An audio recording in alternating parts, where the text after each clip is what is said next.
Hi guys, I'm Anya Yaros, and I chose to do my presentation on bullying and cyberbullying. I feel as though as middle school teachers, we need to be more vigilant about bullying because at this age, it's going to be more prevalent. So, what is bullying? Bullying is a pervasive issue amongst the youth. It manifests in various forms and can lead to significant emotional challenges for the victim, impacting their lives.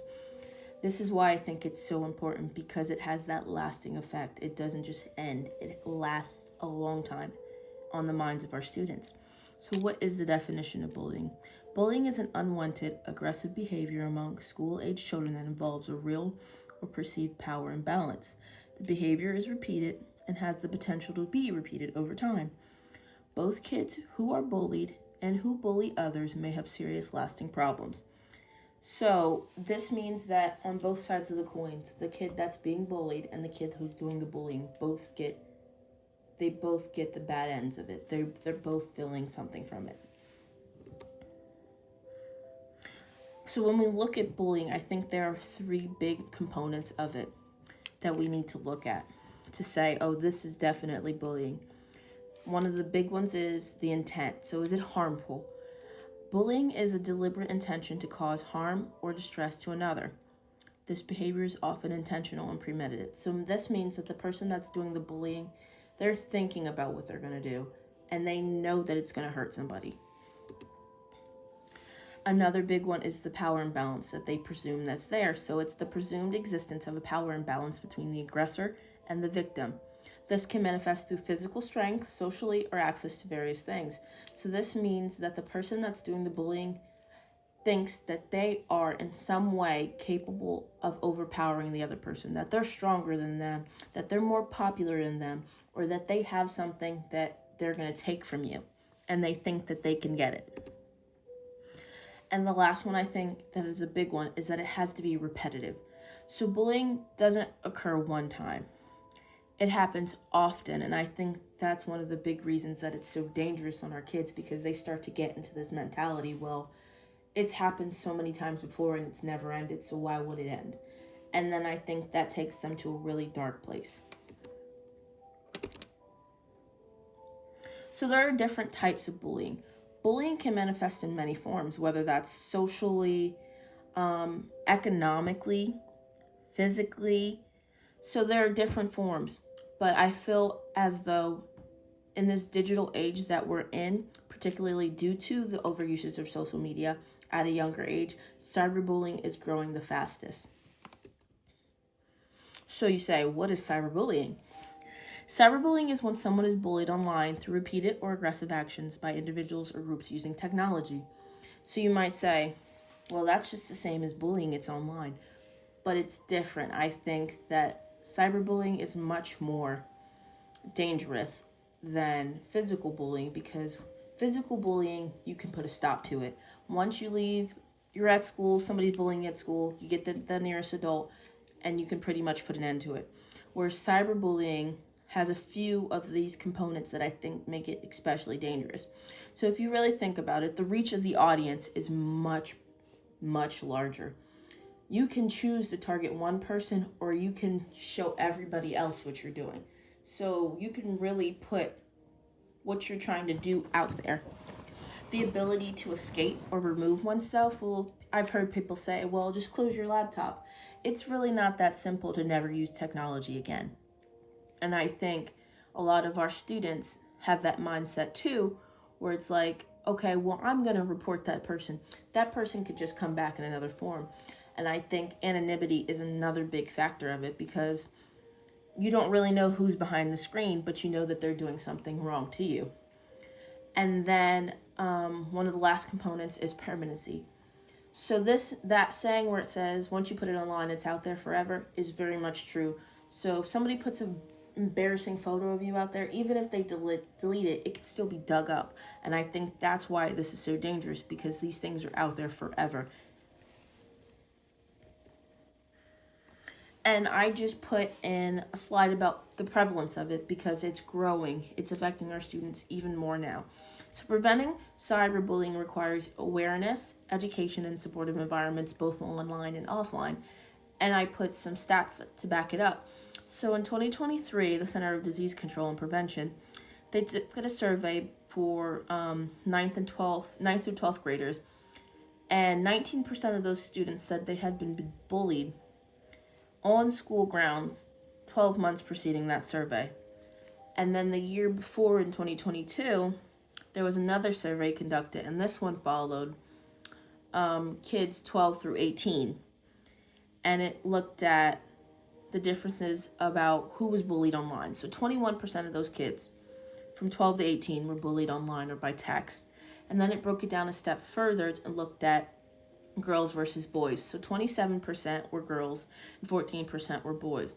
And I think cyberbullying is much more dangerous, not to say it's not dangerous for boys, but I do think it's so dangerous and harmful for our young girls, because girls are always comparing themselves to each other, and it just makes them nasty, and it can really cause issues for them because they want to be included in the community.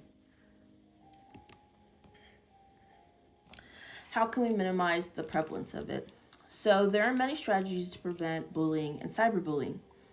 I think one of the main ways to do that is to know the warning signs. You have to know. If you can notice and understand that child that's always on their phone is now, you never see them on their phone, to know that, hey, maybe something's up with him, to just look for these signs. Also, creating a positive and inclusive classroom environment. If we can make our students know and understand that we're all different, they're going to be a little less likely to bully the neighbor or go online and say something nasty about someone else, because they have this understanding of we are all different. Raising awareness amongst students and having an open communication. We don't want the bystander effect where kids see it happen and they just let it go. We want kids to speak up about what's going on, to have each other's backs and have this open communication and support for the aggressors and the victims. I think I touched upon it earlier, but it doesn't just affect the victims. A lot of the times they say behavior is communication. So what is that bullier? What is that aggressor saying what are they saying? Because 9 times out of 10, something's probably going on with them that we need to look at too as well. Can we reduce cyberbullying in our classrooms? The short answer, yes. Everything is preventable. We want to prevent things. We don't want to be reactive to it. We don't want to help you after you've been bullied for 6 months. We want to catch you quickly and say, hey, something's going on with you. Let's try to work it out. So I think we can promote respectful and positive classrooms environments.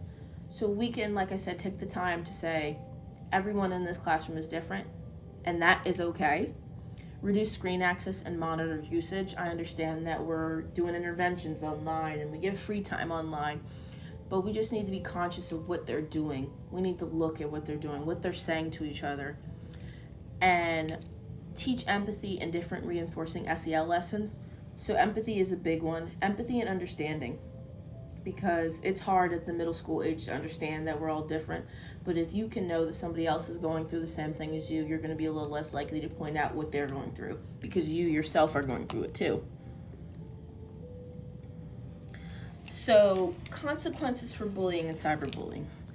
Bullying and cyberbullying significantly affect the emotional, academic, and social well-being of our youth and adolescents, often leading to long-lasting consequences.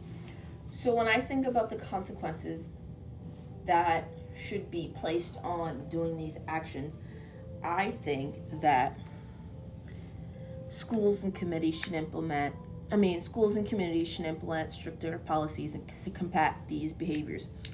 As I said earlier, when you bully somebody or you cyberbully somebody, it's repeated and you're thinking about what you're going to do.